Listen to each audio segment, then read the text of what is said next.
신약의 교회는 사도행전 2장에서 시작됩니다. 예루살렘의 한 다락방에서 신약의 교회가 시작됐습니다. 근데 교회의 시작점을 얘기할 때는 그 전으로 더 거슬러 올라가야 됩니다. 구약으로 하나님은 혈통 중심의 이스라엘 민족을 하나님의 교회로 삼으셨습니다. 이른바 광야교회입니다. 하나님의 임재를 경험할 수 있는 곳, 그래서 하나님께 예배하는 곳, 하나님의 말씀이 있는 곳, 이것이 바로 광야교회였고, 그 광야교회는 움직이는 공간이었습니다. 하나님이 움직이시면 사람들이 따라 움직이고 해막도 같이 따라 움직입니다.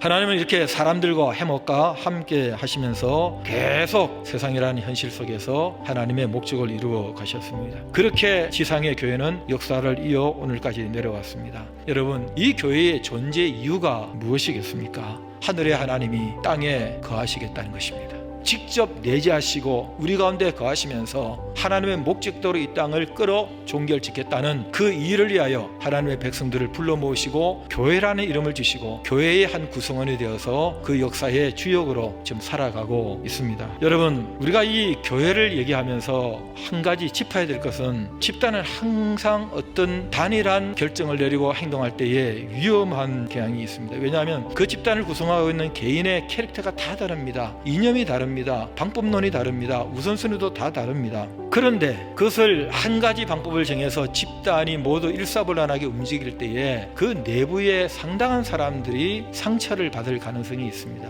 여러분, 교회 공동체의 본질을 깨트리는 일을 하시면 안 됩니다. 하나님께서는 소명은 각자에게 주십니다. 그래서 이것을 안정적으로 교회가 사회적 역할을 할 수 있는 방법이 하나 있습니다. 그것은 개인이 하는 것이고, 같은 생각, 같은 이념, 같은 방법론을 가진 사람들끼리 소그룹을 하는 것입니다. 이 그룹은 일하고 저 그룹은 저 일을 하고, 또 이 그룹은 이걸 먼저 하고 저 그룹은 저걸 나중에 하고, 그렇게 함으로 균형을 잡아가고 전체적으로 하나님이 원하시는 사회적 약자를 돕고 사회 공의를 세우고 평화를 도모하는 일을 얼마든지 할 수가 있다는 점을 잊으시면 안 됩니다. 이런 균형을 잘 잡는 것이 지혜로운 방법입니다. 우리 서대문교회는 74년 동안 대한민국 수도권 현실 가운데서 격변하는 역사 속에서 나름대로 하나님의 인도를 받으면서 이것까지 왔습니다. 이제는 온라인 시대가 되었습니다. 온라인을 넘어서 모든 라인이 다 종합적으로 얽혀 돌아가는 온라인 시대가 되었습니다.